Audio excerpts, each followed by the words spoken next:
প্রাণী সম্পদ বিকাশ দপ্তর উত্তর ত্রিপুরা দ্বারা আয়োজিত আমরা ভ্যাকসিনেশন ক্যাম্প, যা আমাদের পুরো স্টেটে করা হচ্ছে ফোর্টনাইট বেসিস, এগুলো ক্যাম্প অ্যানিম্যাল ওয়েলফেয়ারের।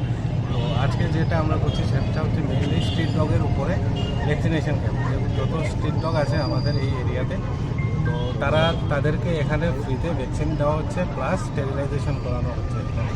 তো আমরা অলরেডি শুরু করেছি, আজকে অলরেডি কয়েকজন এসেছে, আরও আসবে। এখন মোটামুটি আমরা বিকেল পর্যন্ত আছি এখানে। তো যা যা নেসেসারি স্টেপ আমাদের নিতে হয়